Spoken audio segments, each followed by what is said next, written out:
जय श्री कृष्णा। कैसे हैं आप लोग? फ्रेंड्स, आज की चर्चा जो होने वाली है बहुत ही विशेष होने वाली है। आज हम चर्चा करने वाले हैं कर्म फल कारक शनिदेव की, जो कि आपके सबसे योग कारक प्लेनेट भी होते हैं। ये अपना नक्षत्र परिवर्तन करने जा रहे हैं। जब भी कोई ग्रह अपना नक्षत्र परिवर्तन करता है तो क्या होता है, उसके प्रभावों में उस नक्षत्र के प्रभावों का समावेश हो जाता है। चीज़ें जो रहती हैं थोड़ी सी परिवर्तित हो जाती हैं, बदल जाती हैं।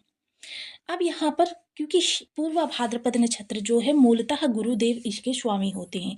गुरुदेव के स्वामित्व वाला ये नक्षत्र काफ़ी सारी विशेषताएं लिए हुए है।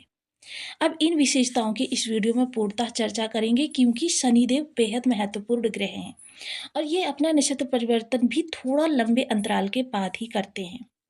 तो यहाँ से गुरुदेव के और शनिदेव के, यानी कि पूर्व भाद्रपदा के और शनिदेव के प्रभाव आपके लिए किस तरीके से प्राप्त होने वाले हैं। एक तो ये लाभ भाव है, और लाभ भाव आपका बेहद महत्वपूर्ण भाव होता है, जो कि 11 भाव से संबंधित आपके लिए प्रभाव लेकर आता है।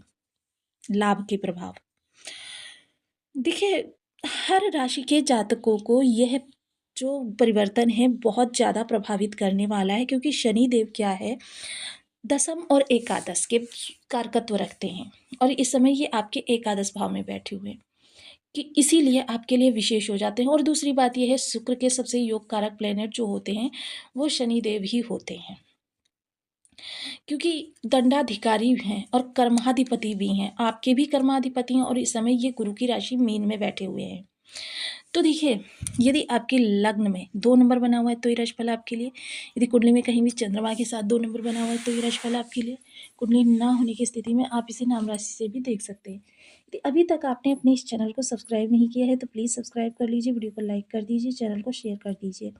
इससे होगा क्या कि हमारे आने वाले हर वीडियो की नोटिफिकेशन मिल सकेगी आपको सबसे पहले। एक प्यारा सा कमेंट करना बिल्कुल ना भूलें। कमेंट से हमें बहुत मोटिवेशन मिलता है, हौसला मिलता है और ये पता चलता है आप और क्या जानना चाहते हैं। तो देखिए, वर्तमान जो स्थिति होने वाली है वह शनिदेव जब पूर्व भाद्रपदा नक्षत्र से गोचर करेंगे। तो पूर्व भाद्रपदा क्या है, दोहरी प्रवृत्ति का नक्षत्र है, रहस्यमय और चमत्कारिक स्थितियों का निर्माण करता है। अब रहस्यमय दोहरी चमत्कारिक स्थितियों का निर्माण किस तरीके से होगा, आपकी जो सोच होगी वो कुछ और होगी और आपके कार्य जो होंगे वो कुछ और होंगे। मन जो सोचेगा वो शरीर करेगा नहीं, जो शरीर करेगा वो मन को स्वीकार्य नहीं होगा। यानी कि इस दौरान आप रिश्तों में भी किसी के प्रति सोचते कुछ और हैं, बोलते कुछ और हैं, कहते कुछ और हैं, करते कुछ और हैं। ये स्थिति आपकी इस दौरान होने वाली है। वहीं पूर्व भाद्रपदा नक्षत्र जो है परिवर्तन का भी नक्षत्र है। अब देखिए, कर्म से संबंधित चीज़ें जो होंगी इस दौरान, क्योंकि कर्म के कारक होते हैं तो वो तो विशेषता ही है। क्या होगा कि आप जो चीज़ें लोगों के सामने कर रहे हैं वह सिर्फ लोगों को बहकाने के लिए, बल्कि अन्यत्र आपका एक और ऐसा कार्य होगा जो कि आपकी स्थितियों को अब बदल सकता है। जैसे सपोज़ कीजिए, बहुत से लोग क्या करते हैं, जॉब तो सामने दिखाने के लिए कर रहे हैं, लेकिन क्या होता है शेयर मार्केट में भी इन्वेस्टमेंट करते हैं। कुछ लोग ऐसे होते हैं पार्ट टाइम अपना व्यापार करते हैं। कुछ लोग ऐसे होते हैं जो प्रॉपर्टी वगैरह में इन्वेस्ट करते हैं और समय पड़ने पर उस प्रॉपर्टी से अच्छा लाभ उत्पन्न करते हैं। ये जो आपके गोपनीय कार्य होंगे, यानी कि जो इनको गोपनीयता से यदि करेंगे, ये आपके जीवन में चमत्कारिक क्षण ला सकते हैं। इस दौरान आपके लिए कुछ ऐसा करना, जैसे सोशल मीडिया वगैरह कुछ लोग गोपनीय तरीके से करते हैं, ये भी आपके जीवन में चमत्कार के क्षण उत्पन्न कर सकता है। इस दौरान क्या होगा, शनिदेव के बारे में देखिए, मैंने आपको पहले भी एक बार बताया था कि शनिदेव जिस भाव में भी जाते हैं उस भाव से संबंधित आपको पढ़ाना प्रारंभ कर देते हैं, कुछ सिखाना प्रारंभ कर देते हैं। किंतु अब जो समय होगा वह सात्विकता का समय होगा। इस दौरान गुरुदेव के अंदर क्षमा की प्रवृत्ति जागेगी, शनिदेव के अंदर। ये आपको कभी-कभी क्षमा भी कर देंगे। तो इससे उत्तम समय कौन-सा होगा कि जब शनिदेव आपको क्षमा करते हुए देखे जाएँगे। शनिदेव देखिए, किसी भी व्यक्ति को पढ़ाने के लिए दंड का प्रयोग करने से, शक्ति का प्रयोग करने से भी नहीं हिचकिचाते हैं। अब बात करते हैं नवांश की, पूर्व भाद्रपदा के नवांश की। देखिए, पूर्व भाद्रपदा का जो प्रथम चरण जो होता है वो होता है मेष नवांश। मेष नवांश जो है मंगल देव इसके स्वामी होते हैं। इस दौरान क्या है, आक्रामक रवैया। देखिए, आक्रामक रवैया आपका शारीरिक नहीं होगा, आप व्यक्तिगत रूप से लोगों की नज़रों में बहुत उत्तम व्यक्ति इस दौरान सिद्ध होने वाले हैं। क्योंकि देखिए क्या है, अभी 14 मई को गुरुदेव का राशि परिवर्तन हो जाएगा तो ये धन भाव में चले जाएँगे। धन के लिए आपकी स्थितियों को सुदृढ़ करेंगे। तो लोगों के लिए आप बहुत ही अच्छे इंसान हैं, किंतु आपके माइंड आक्रामक रहने वाला है, आपको बैठने नहीं देगा, जिद करेगा आपसे कि चलो अभी शांत नहीं बैठना है। अगर अभी शांत बैठ गए तो कभी कुछ नहीं कर पाएँगे। तो इस दौरान आपका दिमाग जो होगा आक्रामक प्रवृत्ति का होगा, शरीर बिल्कुल आपका बिल्कुल लोगों की नज़रों में बहुत अच्छा तरीके से आप बिहेवियर करते हुए देखे जाएँगे। वहीं देखिए इस दौरान क्या होगा, कर्मठता तो बढ़ेगी, लेकिन आपका गुस्सा और आपकी एग्रेशन, आपकी बात-बात पर ये तुनक-मिजाजी जो दिमाग के अंदर चलती होगी, ये अगर आपने बहुत ज़्यादा बढ़ा ली तो क्या होगा, चीज़ों को आपके थोड़ा-सा कम भी कर सकती है। सपोज़ कीजिए आप किसी करियर में 10 स्टेप आगे वाले थे, तो ये जो आपकी इस दौरान प्रवृत्ति होगी, आपको 8 ही कदम आगे बढ़ाएगी। दूसरा जो नवांश आएगा, वो आएगा वृष के अंतर्गत। अब शुक्र और शनि का ये मिलन, शुक्र और शनि का ये जो मिलन होगा, ये सबसे उत्तम होगा। क्योंकि देखिए, शुक्र शनि के कारक हैं और शनि शुक्र के पूरक हैं और आपके राशिपति भी होते हैं शुक्रदेव। तो बहुत ही महत्वपूर्ण आपके लिए ये गोचर काल रहने वाला है। वहीं इस दौरान अगर चर्चा करें शुक्र शनि की, तो इस दौरान आपकी जिद, जुनून जो कुछ भी होगा, वो आपकी कर्मठता से प्राप्त धन कि कर्म से किस तरीके से ज़्यादा धनार्जन आप करें और उस धनार्जन से अपनी सुख सुविधाओं को कैसे बढ़ाएँ। इस दौरान क्या होगा, कभी अपने स्वास्थ्य के प्रति इतने ज़्यादा सजग दिखाई देंगे, इतने ज़्यादा सजग दिखाएँगे कि जिसको कहते हैं हेल्थ कॉन्शियस व्यक्ति। और कभी-कभी इतने ज़्यादा उदासीन दिखाई देंगे, इतने ज़्यादा उदासीन दिखाई देंगे कि मतलब आप समझ ही नहीं पाएँगे कि क्या होने जा रहा है।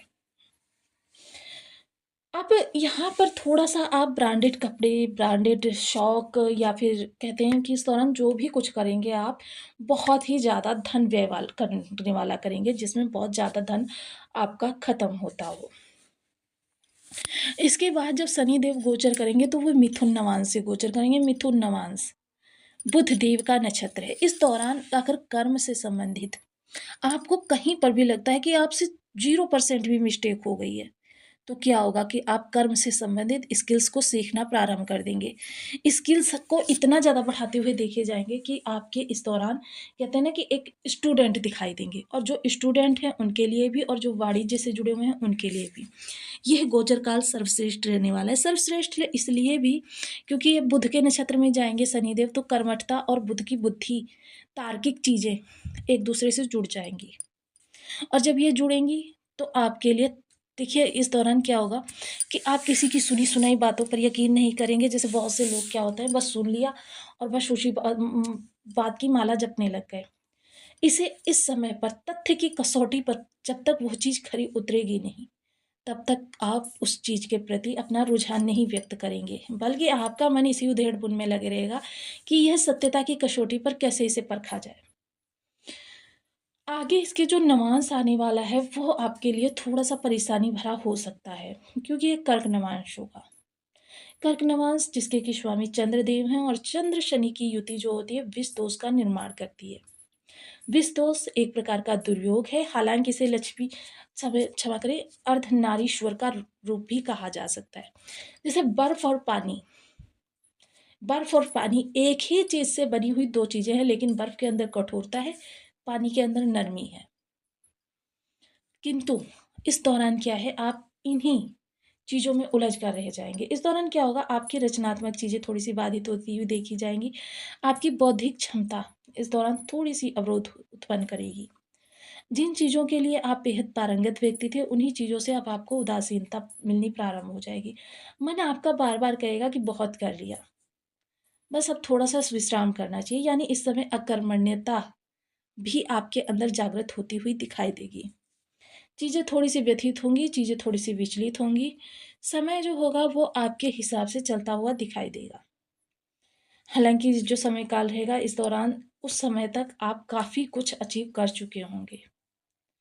अचीव करने के लिए देखिए इस दौरान आपको थोड़ा-सा एहतियात रखनी है अपने घर में जो कीमती चीज़ें होती हैं उनके लिए। अपने धन के लेन-देन को लेकर संबंधित आपको सामने वाले की विश्वसनीयता को पूर्ण रूपेण परख लेना है। किसी जगह पर इन्वेस्टमेंट करने से पहले हर दृष्टिकोण से उस चीज़ के बारे में जानना बहुत ज़रूरी हो जाता है कि वह आप किसी तरीके से फ्रॉड में तो नहीं फँस रहे हैं। अगर आप फ्रॉड में फँस रहे हैं तो फिर आपके लिए बहुत ही दुविधाजनक स्थिति उत्पन्न हो जाएगी, क्योंकि इस समय आप फाइनेंशियल लॉस अफ़ोर्ड करने की स्थिति में नहीं हैं। कुल मिलाकर कहें तो ये संबंधों के लिए भी थोड़ा-सा आपके लिए, क्योंकि इस समय आपके संबंधों में भी मनमुटाव होना प्रारंभ हो सकता है, तो थोड़ा-सा आपको सचेत रहना चाहिए और साथ ही साथ कुछ विशेष उपाय भी करने चाहिए। और हालाँकि शनि और गुरु मेजर प्लैनेट हैं, तो सदैव ही इनके उपाय करते रहने चाहिए, क्योंकि यदि ग्रह अशुभ होता है, तो वो शुभ होना प्रारंभ कर देता है और शुभ होता है, तो उसमें बल आ जाता है। कोई भी ऐसा उपाय नहीं है, जो आपको त्वरित प्रभाव प्रदान करवा सके। देखिए, जो भी इस तरीके की आपको बातें बताता है, वो आपको सिर्फ़ वर्गला रहा है। जो भी ग्रहों के लिए निमित्त उपाय किए जाते हैं, वो लंबे समय तक चलते हैं। तो यहाँ पर ओम ब्रह्म बृहस्पति नमः गुरुदेव के लिए, ओम सं शनिश्चराय नमः शनिदेव के लिए। इन बीज मंत्रों का जाप आप 1 माला, 2 माला, 5 माला, 7 माला, 11 माला का नियमित अपनी सुविधानुसार करना प्रारंभ करें। केसर का तिलक मस्तक, कंठ, जिह्वा पर लगाएं। हल्दी मिश्रित जल से केले की जड़, पीपल वृक्ष की जड़ का सिंचन करें। 1.25 किलो चने की दाल को पीले कपड़े में बांधकर 5 गांठें हल्दी की उसमें डालें और 1 रुपया रखकर धर्म स्थान पर दान करें। ऐसा आपको प्रत्येक गुरुवार करना है। 43 थर्सडे आपको ये उपाय करना है। मजदूर वर्ग को उनकी ज़रूरत की चीज़ें प्रदान करें। शनि मंदिर में आप सरसों का तेल, काला कपड़ा, चने काले या फिर लोहे की कील, या फिर आप लोहे का कोई भी बर्तन, नीले रंग के पर्दे, या फिर तिल से बनी मिठाई, इनमें से कोई भी चीज़ें आप शनि मंदिर में चढ़ा सकते हैं प्रत्येक शनिवार को। और सरसों का तेल दान करें तो छाया दान करें। सरसों के तेल में अपना मुख देखकर उसमें कुछ भी चीज़ डाल दीजिए, चाहे एक समी का पत्ता ही डाल दीजिए। खाली तेल कभी भी आपके लिए फलित नहीं होता है।